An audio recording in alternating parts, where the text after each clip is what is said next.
Oh, hi family and friends. How you doing?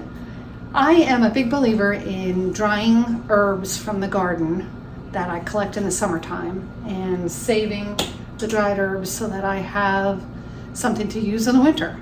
So today I am doing sage from my garden. I have amazing sage. Look at the size of these leaves. They're almost as big as my hand. And I've picked a bunch of them from the garden and I've washed them real well and dried them so that they're totally dry. And now I'm getting ready to chiffonade them and get them onto a plate so that they can dry, and then I can store them. So let me just show you real quick what I do. And this kind of concept can apply for any herb that you like from the garden. It's just a different way of how you prepare the leaves. But I take any stem ends off, so I have a few here that have been cut with stems. So we'll just get rid of those because we don't want woody stems in our dried sage. And then you take the leaves and stack them up and then roll them like a cigar. And then we're going to cut them real thin with a big knife, very sharp knife. And you can hear how crunchy they are. They're so fresh. And we'll just cut very, very thin slices through them until we get to the end of this particular bunch of sage. I like to use a chef's knife for this because it's nice and big, it's sharp, it cuts through all of the sage at once. And then just take all those slices and sprinkle them out on your platter.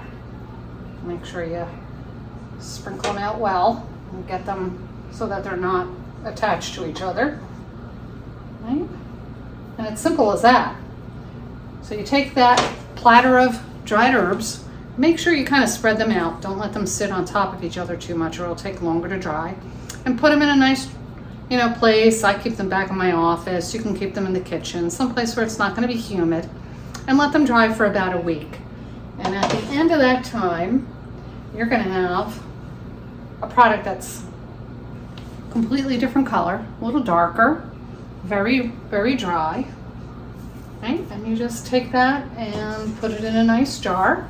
Once it's nice and dry, I mark on the top of the jar what the herb is and the year that I dried it. Seal it up really well, put it in your cupboard, and that's all you have to do. And pull it out whenever you need sage in something you're doing in the wintertime. Around Thanksgiving time, it's great. You can put it in stuffings, you can put it in soups. You can reconstitute it, and you can do raviolis and butter and sage in the middle of the winter, and you have a really nice fresh sage flavor. If you want to, you can give it as gifts. Put it in some smaller jars, do a whole bunch of it.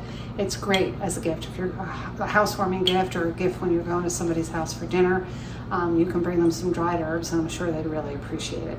So if you have herbs out in the backyard and it's summertime, you don't know what to do with them, this is my go-to. I love to dry them, and I've got pretty much herbs drying around my house pretty much all summer long. Hope that helps you. Get into dried herbs. Take care, everybody. See you next time. Bye.